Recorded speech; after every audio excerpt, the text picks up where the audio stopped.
UFC 300, here we're in the same place. We are in the same place we were a week ago, at least with me, which is wondering, guessing, speculating, exchanging rumors, trying to do our best detective work with the smallest information that we have. And every time Dana makes a move, I think, okay, that's it. That's the main event. We're all set. Card's done. So, because of that, I must admit, I think we all must admit, it's a damn good card. But there hasn't been an announcement yet that quite fits the suggested criteria by Dana, which is you're all going to love it and you're all going to be amazed. Just by example, Holly Holm versus Kayla Harrison, that was definitely a wow moment. Now, I will define wow moment as I did not see that coming. Nothing more than that. Nothing more than that has to be involved to be a wow moment. I think Kayla and Holly is an undercard fight. I think. But Garbrandt and Figueiredo, 2 world champions. I mean, that's as close to a super fight as you get. I think it's the second or third fight of the night, at least the way the card's laid out right now. So there would be no insult to being on the undercard. But it still makes you wonder, what is the main event going to be? I mean, I really thought I had this thing figured out to a degree, which was the return of Adesanya. Adesanya Duplessis, which if that were to be announced to you guys right now, you'll like it and you'll understand it, and it wouldn't shock you, and you would look forward to it. But it ends right there, right? There's bigger things. There's other adjectives that I could use to describe something that is going to build anticipation. It wouldn't fit that, but it would still be great, right? I could understand the UFC doing that, banking on the fact that as soon as we get them together and as soon as we start the press and the media, and once we get the press conference, and once we bring these guys face to face, that thing will be red hot, just like it was the last time we brought them face to face. And therefore, boom, off you go. There's your main event. Now, the announcement might not deliver quite the way we want it to, but by the time the fight rolled around, everything would make perfect sense. Everything that I'm saying right now would make perfect sense. But that's not it. That's not it.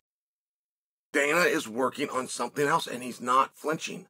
He is not wilting, and he is not backing off the concept that you, this is him talking, so the you is me as well. You, all us, don't know it. We haven't guessed it yet, and we're going to love it. What could that be? Let's say you took the biggest star, Conor McGregor. I mean, let's just say, who would you put him against? Who would you put Conor against? And, of course, you've got Nate Diaz. Go ahead. Of course, you've got George Masvidal. Something is going on with Conor McGregor, or I apologize, with Nate Diaz and George Masvidal. Something is going on with them. We heard these boxing reports, and they were going to come out and they were going to box. It was going to be in March, and it was going to be in Vegas. I mean, it was ridiculous. And I was begging them, don't do it. Like, whatever promoter came in and promised you, said, do not do it, guys. It looks like they're not doing it. But we're getting reports out of Coconut Creek, American Top Team, saying that George Masvidal is in the room and that he is only working on boxing.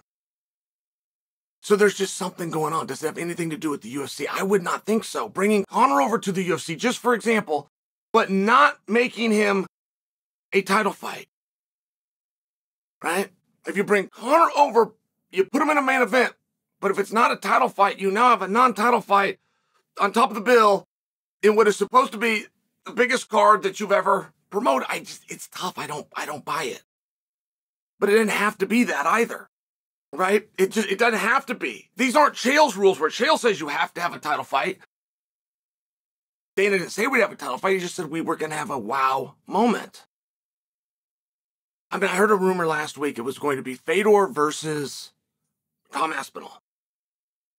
And before you guys just completely dismiss that, that's the type of thing that I feel directionally we're going in. I mean, in terms of bringing somebody in that just isn't in our conscious at all.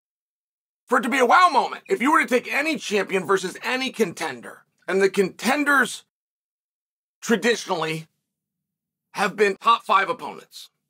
Anybody in the top 5 is eligible to go right in against the champion.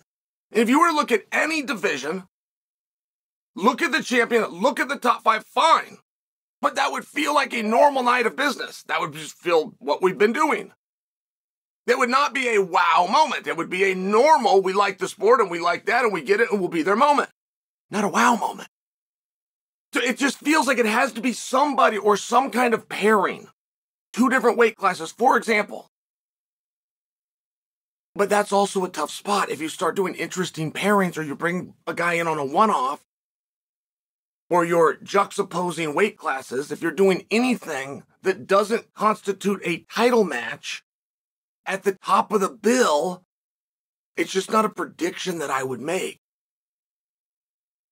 Something is going on at 170 pounds. We know that. Does that tie into 300? If it does, no matter who that opponent was, if it was Khabib or if it was St. Pierre himself, then you would still have Leon Edwards at the top of the bill of the biggest card in the company's history. I think that's a tough sell. And I don't think I can convince you guys that, hey guys, look, I don't know who the opponent is, but it's going to be Leon.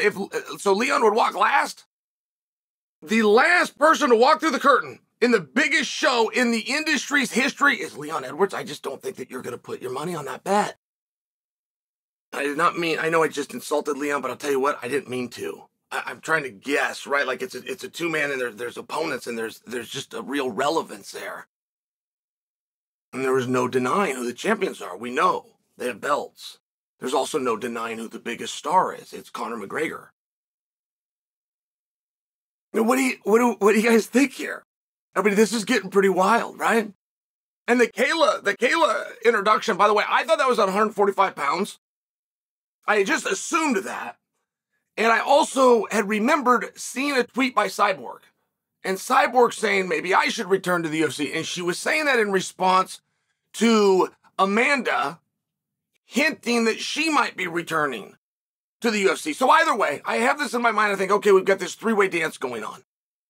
Perhaps you're just going to resurrect an entire division, which has quietly been erased. And then I find out it's at 135 pounds. And Kayla Harrison at 135 pounds, we have no idea what to expect. We have no footage. We have no frame of reference. And you go all the way back to her days in judo. You have no frame of reference from a competitive standpoint. She was in junior high when she was competing at 135 and or under, and there's no footage of that out there. We have no idea what that's going to be like, but she's going to get drawn into, without question, one of the most fearsome women to have ever done it in Holly Holm. It's very interesting, and that's an undercard. Which just adds that much more curiosity, at least for me, as to what is the main event.